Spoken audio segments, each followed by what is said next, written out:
Muy buenas tardes, tengan todos y cada uno de ustedes, esperando que sea un viernes eh, fresco, un viernes sin tanto calor y también esperando que estén de lo mejor posible allá en sus casitas.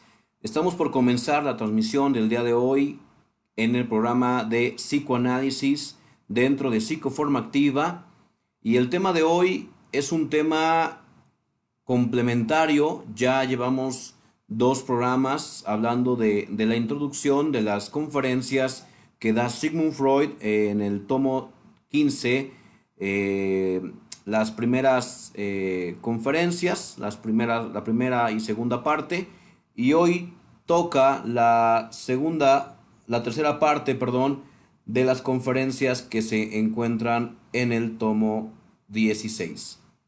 Vamos a esperar un poquito a que se conecten más personas. Bienvenidos a cada uno de ustedes. Estamos por comenzar.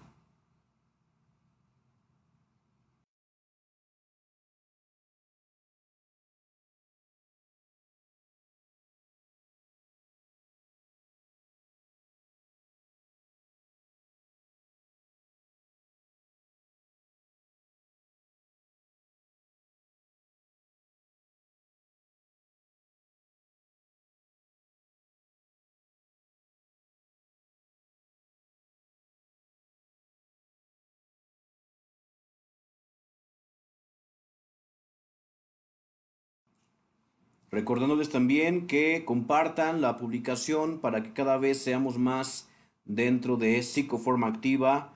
Y si, obviamente, si es de su agrado el contenido que estamos ofreciendo, sería de mucha ayuda para nosotros el que ustedes dieran pues compartir, dieran like a las transmisiones que estamos elaborando y se sumaran dentro de la página de Psicoforma Activa. Es una página en la cual encontrarán material de psicología, psicoanálisis, antropología, filosofía y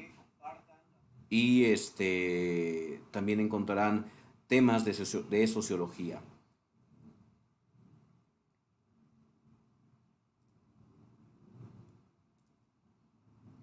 Bien, pues vamos a comenzar el día de hoy con el tema que tenemos preparados para ustedes. Este tema que es Introducción al Psicoanálisis, parte 3, esperando que sea de su agrado, esperando que cada vez más vayamos mejorando esta nueva forma de transmitir lo que estamos dando lectura.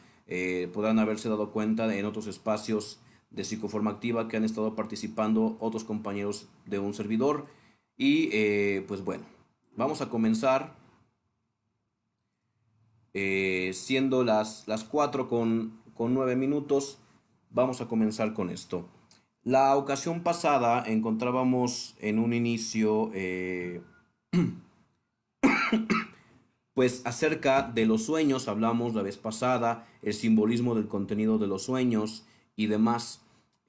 También hablamos acerca de los actos fallidos, la forma en cómo se manifestaban estos actos, los tropiezos también considerados después por Lacan en torno a la lengua, al lenguaje, cómo es que estos malos entendidos de la lengua daban mucho sentido en muchos aspectos primordiales para la vida del sujeto. Y bueno, pues en esta conferencia que es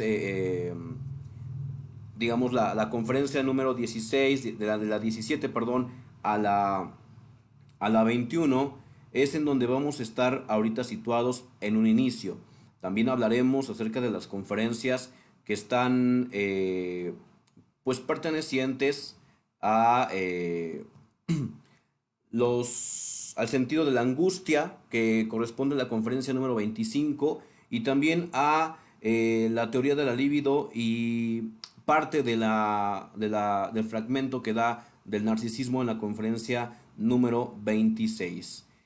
Hasta ahí nos vamos a quedar, sin embargo vamos a estar abarcando varios temas, espero que sean temas de interés, que sean, pues vaya, cruciales también para el que nos está escuchando Y manden sus preguntas, manden sus dudas. Recuerden que el psicoanálisis, a pesar de que mucho tiempo se dijo por otros que era sumamente profundo, incomprensible, también podemos entenderlo desde la parte práctica, desde la parte eh, eh, de la experiencia, ¿no? Y bueno, vamos a hablar acerca de la conferencia número 17. Nos vamos a brincar de la 16 a la 17 con el tema del sentido de los síntomas. El sentido de los síntomas a partir de que Freud identifica todos estos manifestantes de la parte inconsciente, también identifica que existen otros más que se verán sumados o se verán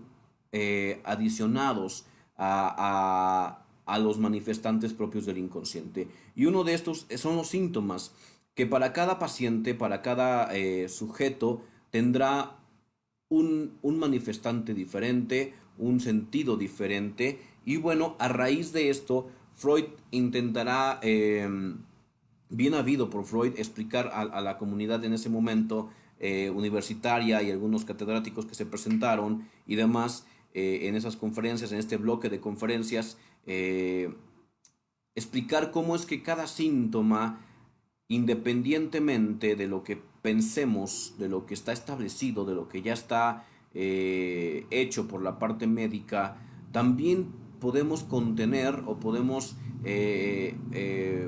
tomar cabida para comprender los síntomas dentro de algo no físico, de algo no orgánico.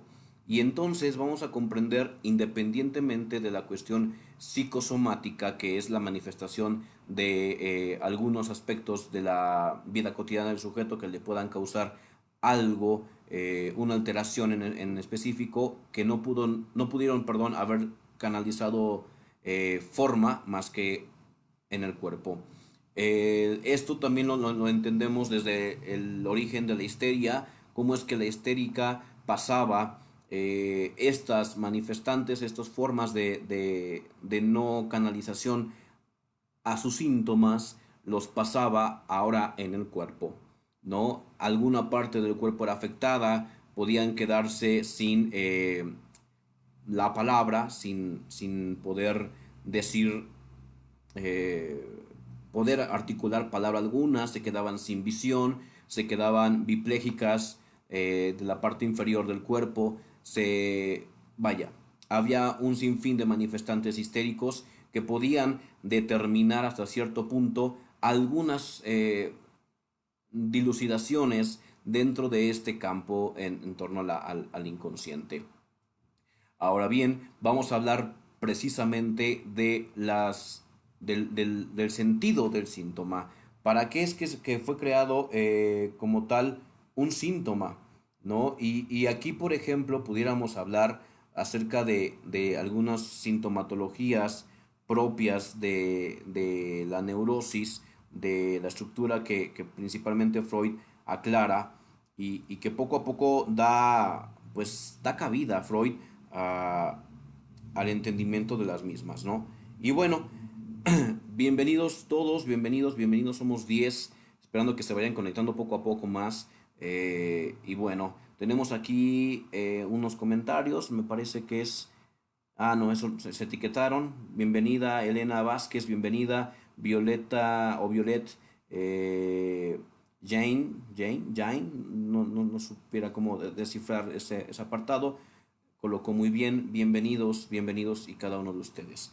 Bueno, vamos entonces a hablar acerca de la situación de los síntomas.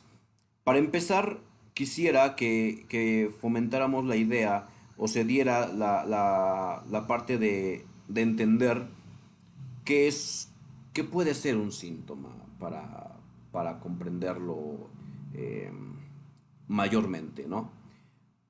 Los síntomas, aparte de ser un manifestante de algún conflicto inconsciente, también los síntomas llegan a ser, para Freud, una forma de ver de que existe la materia inconsciente, de que existe algo que puede llegar a enfermar al sujeto y que puede presentarlo de forma diferente, eh, de forma hasta cierto punto incongruente, pero las sintomatologías eh, van a ser, perdón, es que aquí tenemos un mensajito, ahorita vamos a ir contestando las preguntas poco a poco, no se desesperen, vamos a ir contestando poco a poco las preguntas que están mandando ya de este lado. Ok, les decía que el síntoma para Freud puede,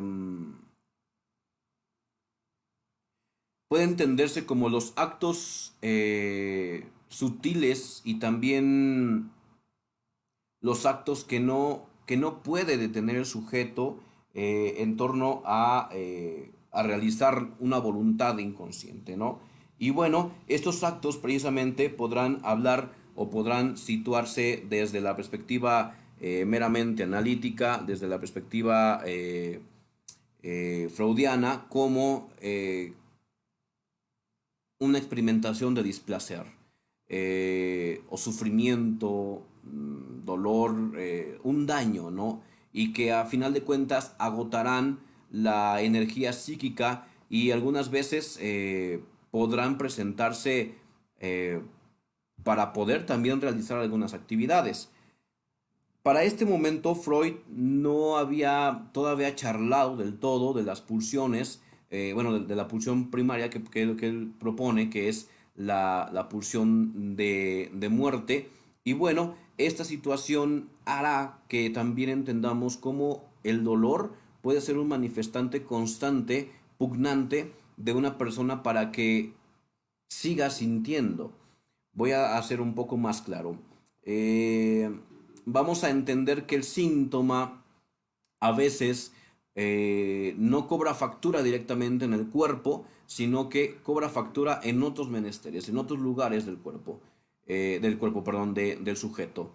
Y al momento de entender esto, vamos a ponerlo como una situación que al sujeto le conviene también como una ganancia secundaria el sentirse mal, el poder decir que algo le duele, también puede otorgar una ganancia secundaria en torno a los síntomas. Y bueno, como ya sabrán, el, el, el que una persona se sitúe de este lado, pues podemos, perdón, pensar que garantizamos algo, ¿no? Una atención, que le pongan fija atención al sujeto, pero no, aquí no se habla de esta manera, sino que más bien algo de esta situación que le está llevando al sujeto a manifestarse mediante algún síntoma puede ser la base de algún conflicto inconsciente que el sujeto no puede o no podrá llegar a debatirlo o a enfrentarlo sin que él se lo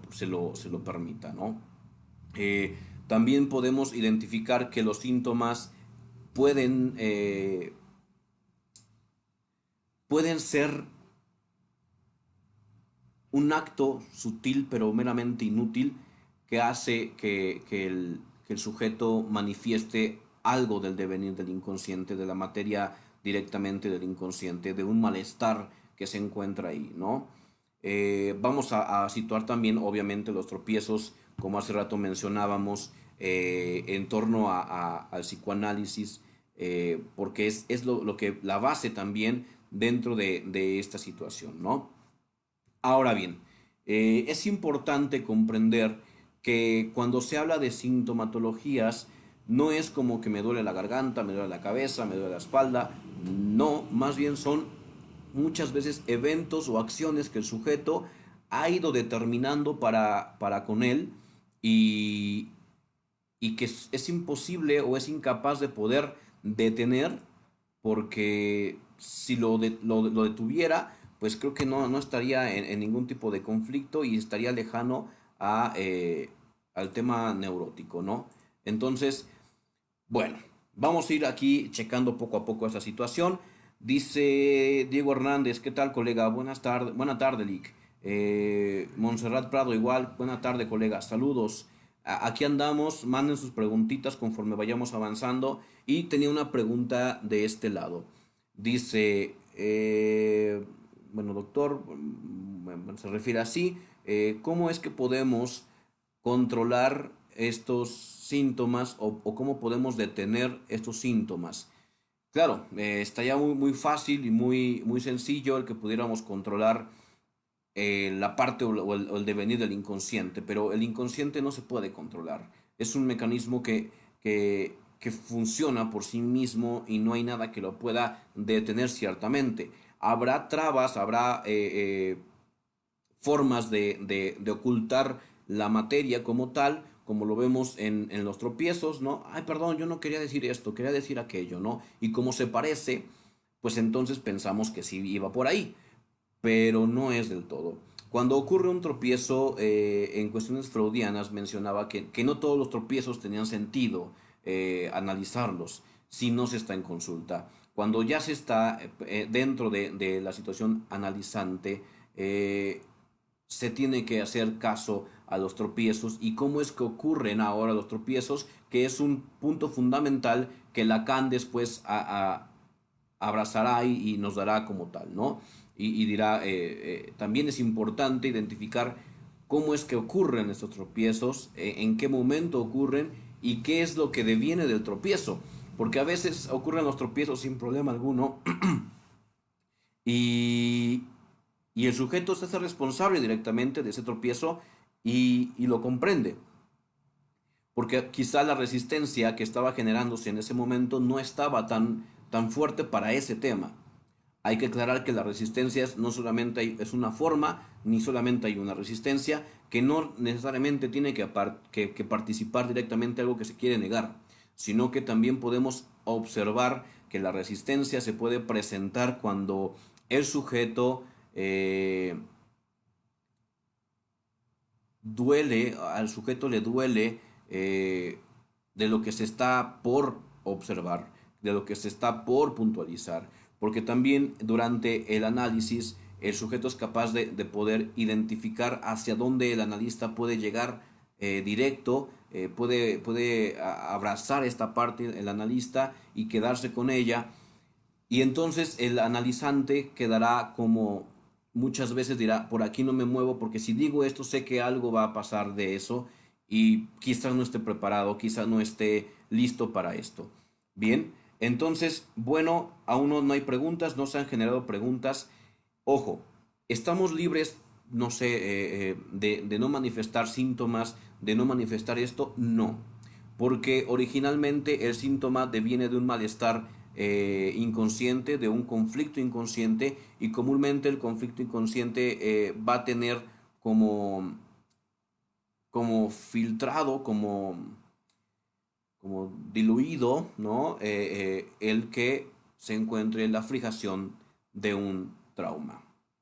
La fijación de un trauma dentro de lo inconsciente, pues es algo importante para Freud porque él a partir de ese momento determinará muchas cosas junto con el origen de las histéricas, porque vamos a comprender que en un inicio Freud pensó que todo lo que había ocurrido con la histérica era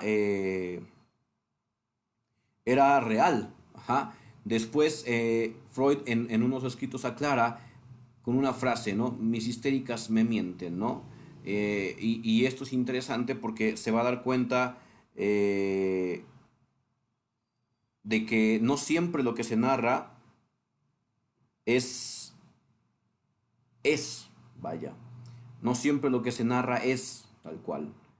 Entonces, cuando vemos esta idea en esto, tenemos que identificar por qué se formuló el trauma, por qué es que se garantiza que existió de esa forma, como en ese tiempo las históricas pensaban que habían sido tocadas por el padre, habían sido tocadas o perseguidas sexualmente por una persona adulta en su momento cuando ellas eran jóvenes, bueno, niñas, y que a raíz de todo eso se había generado, ¿no? Todo este pensamiento, pero sin embargo, el que Freud haya identificado que algunas cosas de lo que se dijo en sesión no era plenamente la verdad, pudo determinar posteriormente muchas más cosas, como por qué es que ella tuvo que pensar en ese instante en lo que dijo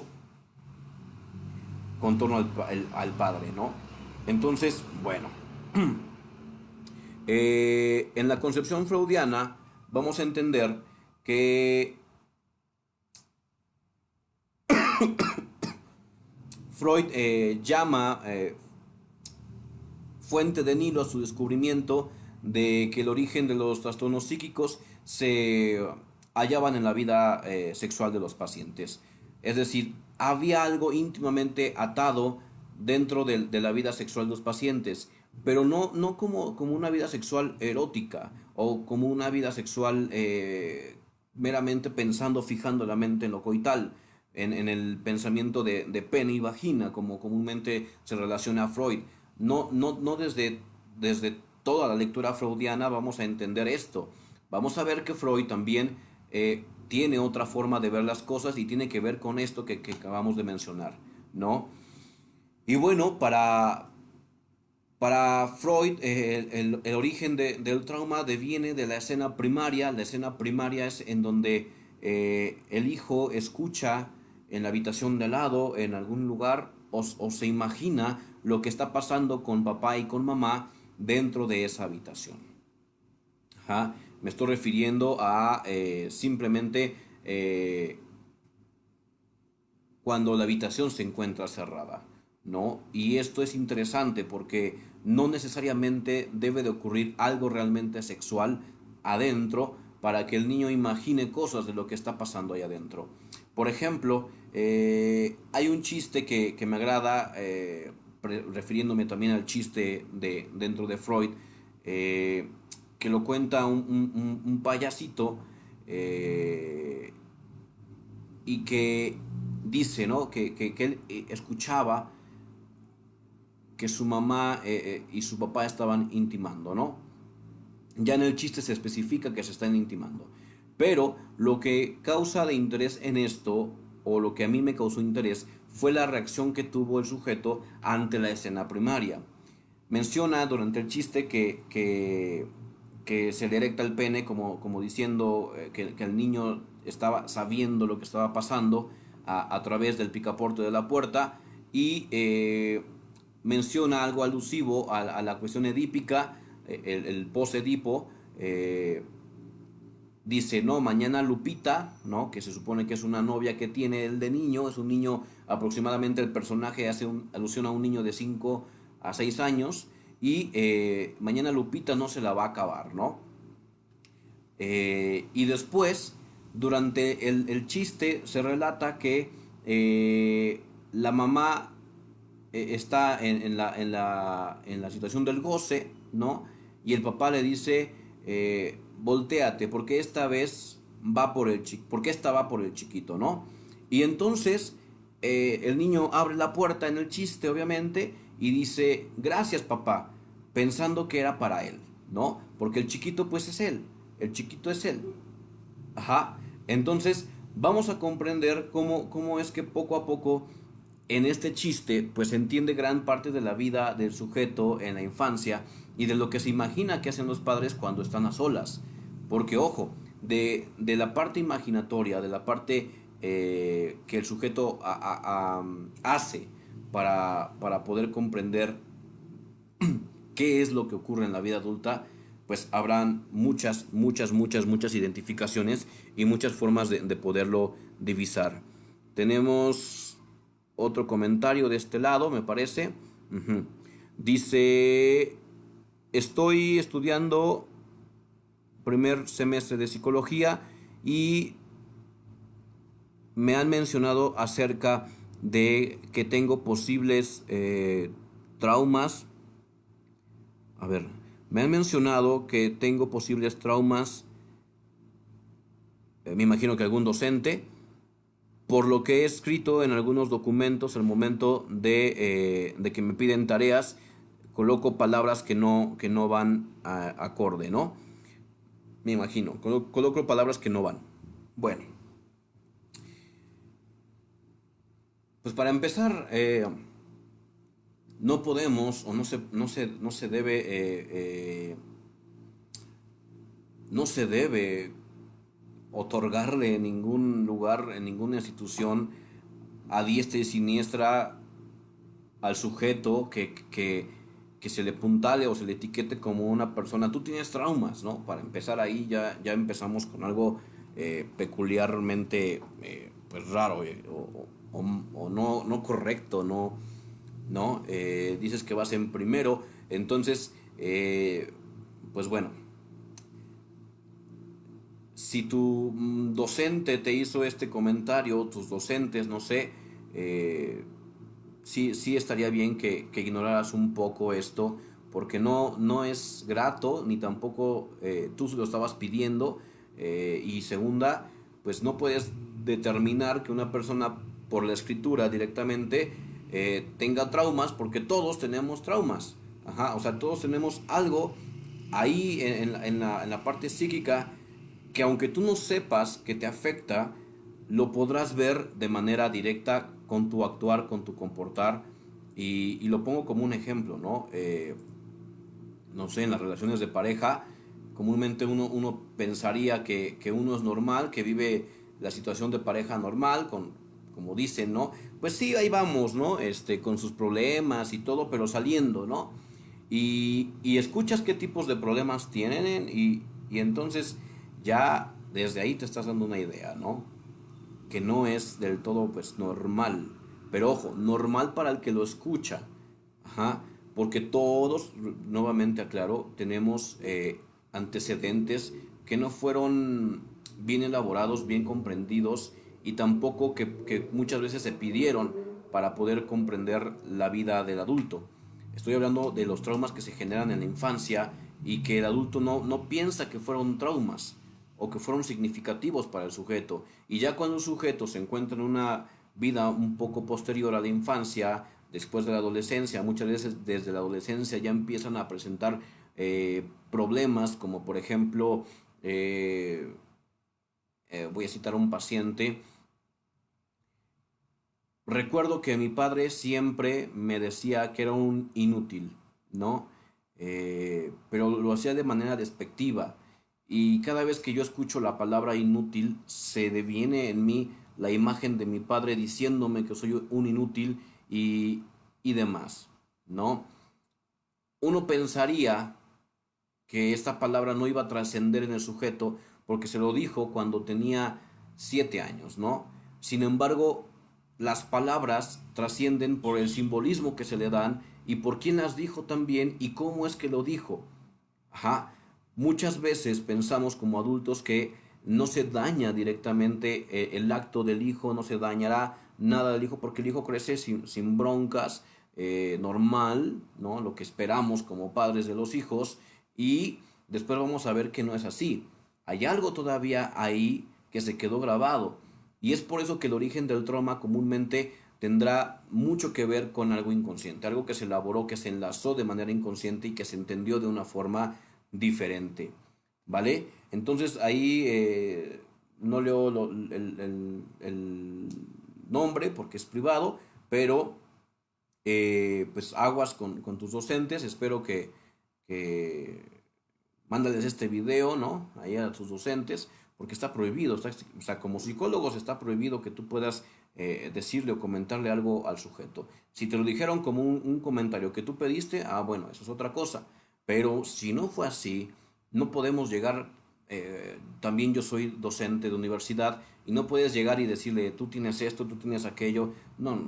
Eso es antiético y es completamente lejano de lo que realmente se elabora, ¿no? Entonces ahí está. Y te repito, todos tenemos algo, o sea, no es como que haya alguien que tenga la sanidad mental total, ¿no? Esto bajo mi lectura, bajo mi entendimiento, ¿sale? Completamente me hago responsable de lo que acabo de mencionar para que no haya situaciones ahí como que sean generalidades o universalidades. Ajá.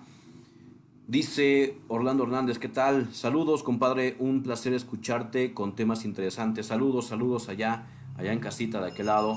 Y bueno, son situaciones que constantemente dentro del marco de lo inconsciente, pues muchas veces tenemos actos o tropiezos que, que no deberían de estar o que no deberían de situarse, ¿no? eh, diagnosticar como hace un rato o decir, ¿no? Que tú tienes esto, pues no sabes qué pueda pasar en la vida de este sujeto que lo llevará, ¿no? A- vaya, que lo llevará a desevocar, ¿no? Mario Evolution, licenciado, saludos. ¿Qué tal, mami? ¿Cómo estás? Licenciado. Eh, y bueno, pues con esto vamos a abrir la charla ahora con la conferencia número, número 10 21, perdón, en la número 19 en torno a la resistencia y la represión, porque también vamos a entender cómo es que a veces el trauma también se puede divisar desde cómo es que el sujeto resiste y cómo es que el sujeto hace la resistencia parte de su vida y que esta resistencia comúnmente cobrará mucho tiempo para poder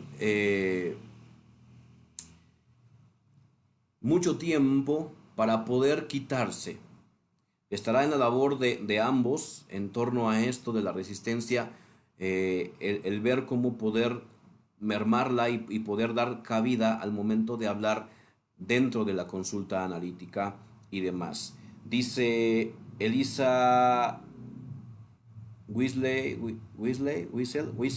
Giselle, perdón, Calderón, hola, soy nueva, un gusto, bienvenida, aquí estamos los viernes con temas de psicoanálisis y bueno, te invito a que veas la página para que veas qué otros temas también hablamos en otros segmentos dentro de Psicoforma Activa y bueno, Bere Acosta, colega, ¿cómo estás? Siempre temas interesantes, saluditos colega, saluditos, bienvenida.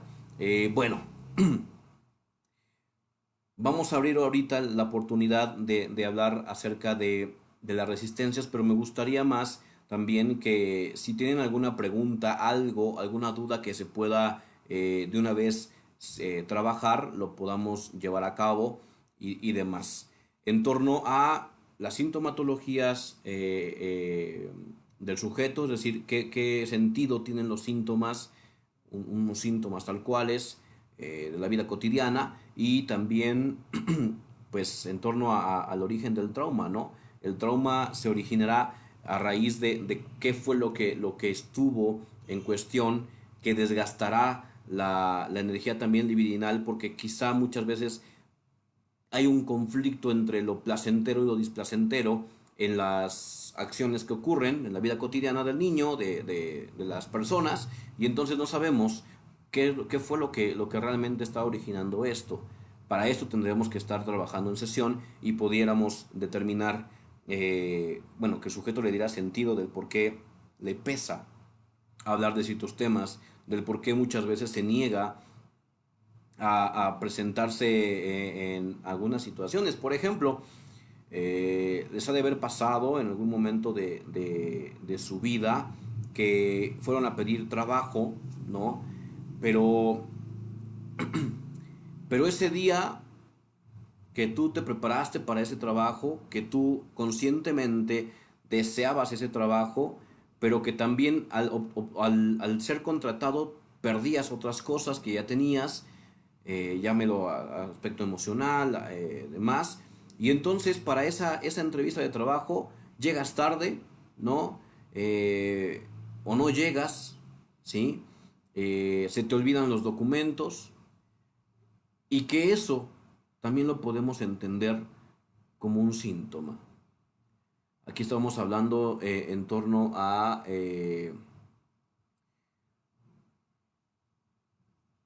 cómo es que vamos repitiendo y vamos actuando ciertas cosas para que no se posibilite, ¿no? Y así poder decir, es que llegué tarde, ¿no? Y se me hizo tarde y poder decir que eso fue lo que no te permitió llegar a ese trabajo, ¿no?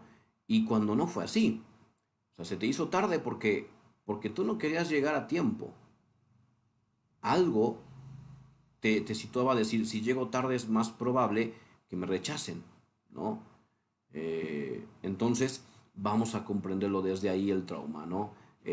Porque también la puntualidad tendrá un simbolismo en muchos aspectos, en otros puede ser otras situaciones, por ejemplo, hay personas que son completamente distraídas en su haber, en su comportar, en su personalidad. Es una personalidad que constantemente está pensando en muchas cosas y entonces llega a olvidar ciertas cosas por lo mismo, haciéndose creer que va a poder recordarlas, y entonces ahí vamos a poder a entender que esta persona que tiene esto, pues su acto o su síntoma será el que no apunte las cosas y seguir creyendo que podrá recordarlas, ¿sale?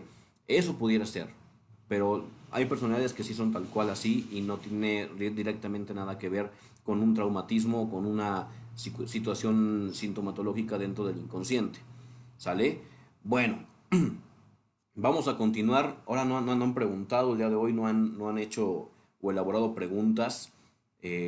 Quisiera saber si sí está quedando pues un poco claro el tema, porque de lo contrario, pues entonces sería importante que, que habláramos o honderamos un poquito más en los temas. Por cuestiones de tiempo, pues también no nos podemos detener tanto, pero les recuerdo que también dentro de este espacio vamos a estar desfragmentando un poco estos temas que hemos hablado, pero ahora con cada tema un programa para que podamos entenderlo más a profundidad.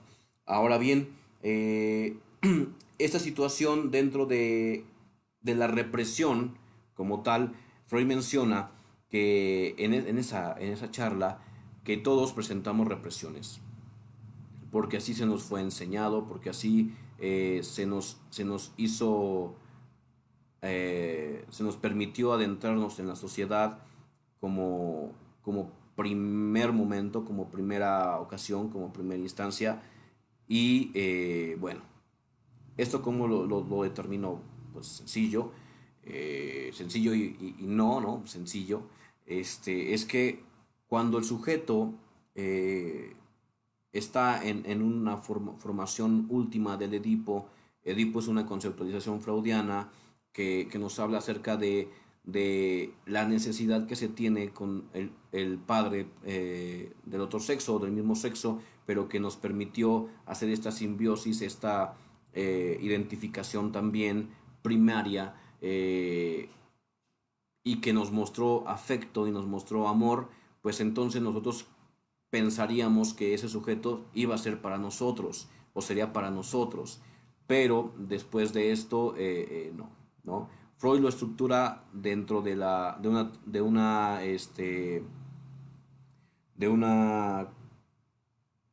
comedia griega, sí, una tragedia griega, perdón, eh, entendiendo a Edipo Rey, ajá, de Sófocles, y lo relaciona, ¿no? Con lo que está presentando el niño. Y bueno, ya de ahí establecieron otras cosas que no son freudianas, que por lo tanto no entran dentro de, para no andar en otras conceptualizaciones. Y entonces vamos a ver que este tema comúnmente lo manejamos, lo entendemos públicamente, lo entendemos normalmente allá afuera, pero no se ve bien dilucidado, no se ve bien entendido, sino que se ha ido hecho como una parodia de esto en donde dice, ¿no? Que el Edipo es el enamoramiento de tu padre, el enamoramiento que tú tienes hacia tu madre, no es enamoramiento directamente, sino que como fue el sujeto que te enseñó a amar, te enseñó amor, tú querrás entonces ahora que, que él te ame a ti todo el tiempo. Y la estructura del fin del Edipo, es decir, la cuestión castrante, ya después lo veremos con Lacan y lo veremos con Freud, cómo es que funciona esta situación de castrar al hijo y hacerle entender que su madre no será para él y que tendrá que buscar en otros lugares. Eh, Como resultado tendrá la estructuración del super yo.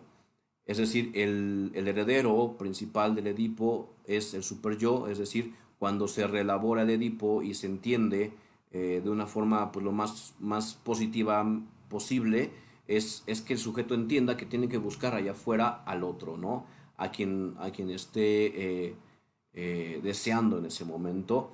Y bueno, para comprender ahora en torno a la represión, es que la forma en que entendimos que había represiones o había cosas tenía que ver con la estructura del super yo.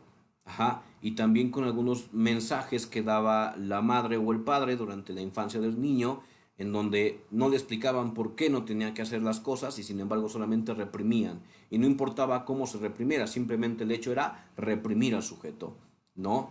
Y bueno, la represión se entiende muchísimo después, ahora ya por ahí de los 6 años, 7 años, que el sujeto tendrá que salir a buscar allá afuera lo que se desea, porque aquí adentro es esa persona que estaba aquí adentro, digamos, es prohibida o es de alguien más, ¿sale? Entonces, recuerden que la situación del niño no es una cuestión sexuada o una cuestión sexualizada como la es la del adulto, pero también tiene una connotación sexual, ¿sale?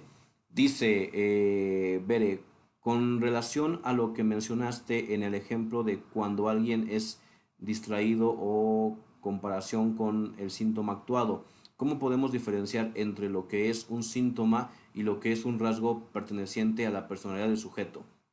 Bien, el síntoma se puede relacionar, más bien, ¿cómo lo podemos diferenciar, no? El síntoma es cuando esta cosa que estás haciendo te causa un malestar, te causa un daño.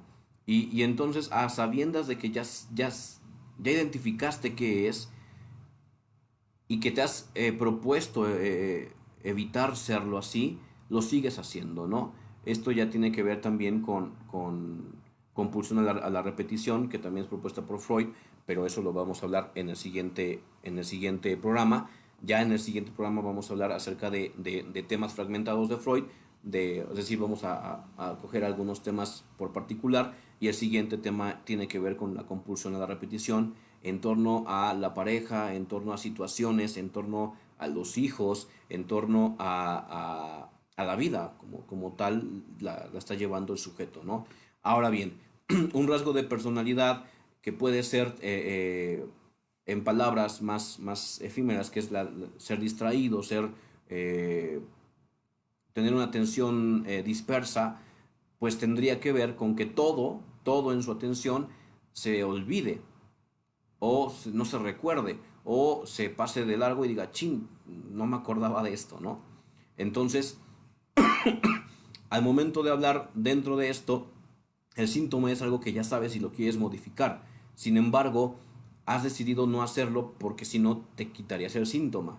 En el caso pero es con algunas cosas. Es decir, no todo es distracción en el síntoma. No es como que todo se te olvide, sino que ciertas cosas que tienen que ver con la sintomatología que estás presentando del malestar inconsciente, entonces cobrarán sentido con el olvido. Ajá. Después, en torno a la personalidad del sujeto, pues es que la atención dispersa o la atención no centralizada, pues como rasgo de personalidad es que todo en tu haber se tendría que olvidar o tendrías muy pocas cosas que recordarse. Ajá, pero el sujeto vivirá, ¿no? Ah, es que soy bien distraído y vive. No, continúa, ¿no? También es una forma de un mecanismo de defensa, ¿no? Es que yo sí soy y no puedo modificarlo, ¿no? Y demás. Cuando estas situaciones le siguen cargando más y más problemas al sujeto, a la vida del sujeto, ¿sale? Bien, pues bueno, dentro ya para finalizar esa transmisión, vamos a hablar acerca de la vida sexual de los seres humanos. Freud, como muy bien sabemos, o más bien les comparto, que Freud en un inicio era una persona que se dejaba llevar por la parte instintiva, porque recordemos que Freud es en un inicio neurólogo y por lo tanto tenemos tres tipos de lecturas freudianas. Una que es cuando es neurólogo, otra cuando empieza con estas situaciones de la hipnosis y demás, de ver más allá de lo que estaba aquí estructurado, y el tercer Freud, que es cuando ya se establece por completo una situación del psicoanálisis, pero ahora sí a la freudiana, ¿sale? Entonces vamos a comprender que siempre le interesó la parte de la sexualidad porque lo que arrojaba en su momento el, el- el- los casos que él supervisaba, que él observaba, arrojaban esto, ¿no? Y después con los casos que llegaban a su consulta, pues bueno, ya estableció muchas más cosas en torno a la vida sexual de los sujetos y que bueno, siempre cobrará y tendrá un sentido fundamental, ¿no? Me acuerdo de una frase freudiana ahorita, no soy capaz de citarla tal cual, no recuerdo tal cual, pero la idea es esta, que en la relación coital lo único realmente aberrante sería no tenerla. Lo demás son solamente gustos, ¿no? Aquí hace un boom en esa época porque ahora estamos hablando que ya introdujo la posibilidad de que el sujeto pudiera gozar con cosas que no se tenían permitidas, ¿no? Hablemos de la situación de las filias, hablemos de la situación de algunos fetiches, obviamente, dentro de las filias, y también hablemos de las identidades y las ideologías de género. Bueno, en ese momento no se hablaba de ideología de género, pero ya se había hecho estudios de más, y Freud con esto lo determina, ¿no? También les recomiendo para este tipo de situaciones del pensamiento freudiano en torno a la sexualidad, eh, checar un artículo que son cartas que le dirige a la mamá de un joven homosexual, porque le pregunta a Freud qué puede hacer con su hijo, y Freud le contesta, ¿no? En un apartado, vuelvo a decir que no es la cita tal cual, es un recuerdo que tengo, y coloca, ¿no? Pues a mí no me angustia tu hijo, sino me angustia tu forma de pensar hacia tu hijo, ¿no? Entonces, pero bueno, recordemos también que en esa época, al igual que en esta, se seguía viendo la homosexualidad como algo que no estaba centralizado a la normalidad. Hoy por hoy tenemos otras formas de ver a la sexualidad, a la identidad, a la cuestión del placer sexual, que no tiene nada que ver con únicamente el coito, ¿no? Hay placeres sexuales alejados de esto, y tendría que ver también muchísimo cómo es que la vida de los seres humanos sexuales se espera o se planificaba que únicamente fuera hombre-mujer para la procreación, es decir, para poder seguir manteniendo la especie, en un inicio con Freud. Después ya Freud hace lo que les acabo de comentar y dice lo que les dije en un momento. Bueno, siendo ya las 7 minutos para las 5 de la tarde, si tienen preguntas es momento de enviarlas. Recordemos que estamos eh, hablando acerca de lo último de las conferencias freudianas dentro de los tomos 15 y 16, para que pues lo puedan volver a checar. Y si tienen también preguntas después de haber visto el video, la transmisión en vivo y demás, no duden en hacerlas. Psicoforma Activa está constantemente pues activa en todo esto, y contestamos a la brevedad posible. También les comento que Psicoforma Activa somos un conjunto de psicólogos, algunos con otros enfoques, y que a final de cuentas pues estamos ahí para cualquier tipo de situación en torno a la psicología y demás. Bueno, me despido de ustedes. El día de hoy fue una charla muy, muy, muy, siento yo, cansada hasta cierto punto de comprender, porque traté de hacer lo más eh, pues compacto posible esta última parte, ¿no? Agradezco mucho a las personas que estuvieron aquí participando, que estuvieron enviando mensajitos, ya sea por la parte, vaya, en el en vivo, o de manera por aparte dentro de Psicoforma Activa. Y bueno, vamos a checar también, hablando de esos mensajes, si no nos llegaron otros de este lado. Hay uno, hay uno más. Ok. Dice, ¿cómo podemos identificar cuando, cómo podemos identificar cuando el trauma original, me imagino que se refiere a la escena primaria, cuando el trauma original se presenta y cómo se ve afectado el sujeto. Buena pregunta, muy muy buena pregunta. Miren, la escena primaria todos se supone para Freud que todos en algún punto tuvimos que haber presentándola, escuchándola o imaginándola, ¿no?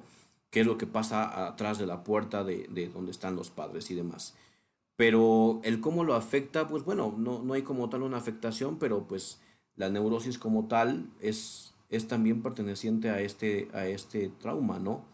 No estoy diciendo que la escena primaria originará la neurosis o será la única que estará en esto, pero sí tiene un papel fundamental para entender la neurosis dentro de la vida del sujeto. ¿Sale? ¿Cómo lo podremos ver? Pues manifestantes habrá diversos, o sea, no puedo solamente mencionar que se va a ver visto de esta forma, sino que es lo que el sujeto entendió, qué símbolo le dio al sujeto a esto que escuchó y cómo es que lo podrá ahora pues hablar, ¿no? Y bueno, pues fue un gusto haber estado con ustedes. Deseo que les vaya excelentemente bien en este viernes, que tengan un excelente fin de semana y bueno, nos vemos la siguiente sesión.